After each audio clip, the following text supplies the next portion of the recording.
everybody, hope you're all well. Today's video is going to be my second trimester update video, and believe me when I say I really don't know how we've reached that point. Literally time flies.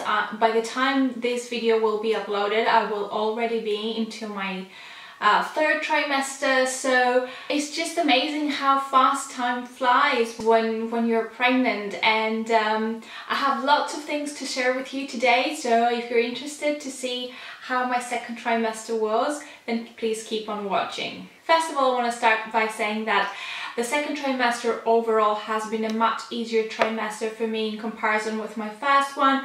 My energy levels are back and I don't have the nausea and the morning sickness that I used to have in my first trimester, so I feel a lot like myself again. And I want to say that in the second trimester, especially in the first half, I was feeling so much better and so well that I would just go by with my day and I would sometimes forget that I was pregnant. So yes, overall it's been a very good second trimester. Obviously during the second trimester it was when I felt the baby moving and jiggling around for the first time, which is an amazing moment. And obviously at the beginning I was the only one able to feel it. I would tell my husband, oh, she's kicking, and then he would put his hand on my tummy, but he couldn't be able to feel anything. But as we progressed towards the second half of the second trimester, the kicks have become more prominent, and sometimes when the baby moves around you can see my whole tummy moving. So nowadays if I say, oh, she's kicking, and somebody like my husband put his hands on my tummy, he could definitely feel the baby move more, and that is something really magical, to be able to share that moment with your husband or partner or whoever. One thing that has carried on since my first trimester, it's the fact that I get out of breath quite often. Even when I sit down and talk to the camera like this very moment, or when I go for a walk and things, I have to make tiny breaks because I often find myself that I'm out of breath, which is something completely normal. And this is something that I had since my first trimester, and it has definitely continued to be as bad in the second trimester. During the second trimester I started having lower back pain and leg pain, and I have to say I'm fine during the day, like no problem at all, but it's the night times that it gets worse, especially when I'm lying down trying to sleep. I have some really acute back and leg pain. Obviously I try to sleep on my sides because that's what's recommended whilst pregnant. And sometimes it can be really uncomfortable.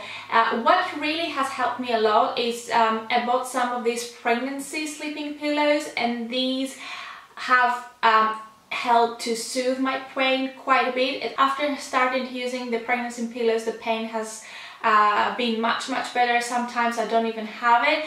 I will get it occasionally, but it's not quite as bad as it used to be before I bought the pillows. So if you're someone that you're pregnant and you're suffering from lower back or leg pain, I would strongly recommend you to buy one of these U-shaped pillows. They're really helpful and easy to sleep with. Having these lower back and leg pains, I have consulted my obstetrician, and what he basically recommended is for me to keep being active as much as I can. Whenever the weather allows it, I will always go out and try and walk for 40 minutes, 45 minutes, and generally try and keep moving as much as I can, because mild exercise really helps. Now, something else that happened late into my second trimester is the fact that I was diagnosed with pregnancy diabetes, also known as gestational diabetes.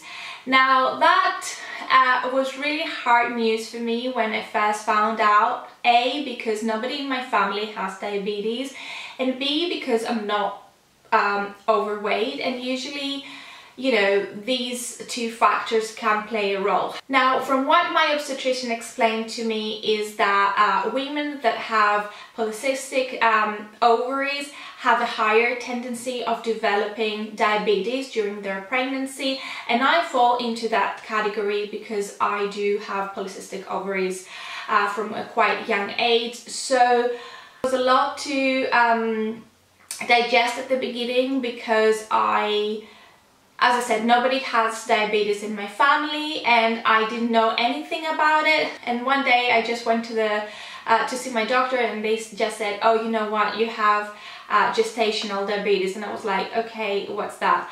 Obviously it's not the most common thing, but it's not uncommon. So a lot of women develop gestational diabetes whilst pregnant. It's also important to know that, you know, even if you have it like I do, it's not the end of the world. It is something that goes away after giving birth, so it's not a condition I have to live with for the rest of my life. But that does mean that, you know, your pregnancy needs to be extra monitored and you have to be extra careful. Is when you do this glucose tolerance test that they're able to determine whether you have it or not. Usually the glucose test, you have it around the 25 to 26 pregnant. I happen to have it a little bit earlier because there were traces of sugars in my urine. So the doctor said, you know what, I don't want to risk it, so let's have the glucose test early.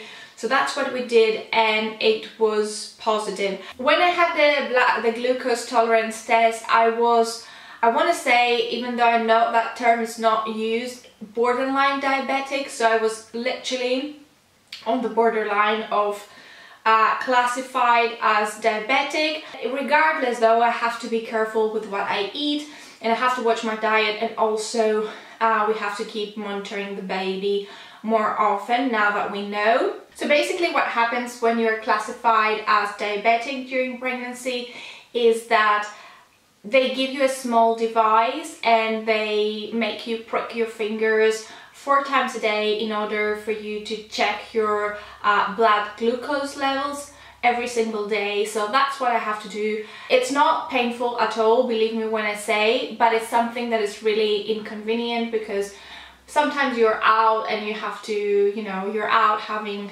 dinner with friends or you go somewhere nice for a Sunday roast or a Sunday lunch, and then you have to bring this device with you wherever you go and just prick your fingers, as I said, 1 hour after each meal and the moment you wake up, just to check that your glucose levels are within the limits. From what I was explaining, the main risk of having this condition, the main risk of having this gestational diabetes is that your baby tends to grow larger than normal. So that could have potential difficulties and complications during labor, and that's what they want to make sure that they avoid. So usually it's like when we get lots of sugar, we tend to get fat, and that's exactly what happens if your baby gets more sugar through the placenta. Then it tends to put weight on, especially in the shoulders and tummy area, and sometimes, you know, it's difficult for the baby to come out, so you may need to have a cesarean, or you know, they may have to dislocate the shoulder of the baby in order to help it come out, because sometimes it can't get stuck. What causes gestational diabetes, from what they told me, is the fact that whilst you're pregnant, you produce some hormones that stops your body from producing enough insulin, and that is what causing the high sugar levels in your blood, basically. And as I said, not all women have it, obviously, but a lot of women do develop it during around 25 to 26 weeks. It can be controlled and monitored through diet. So basically I cannot eat any desserts or puddings. I have to, you know, avoid sugary foods at all costs.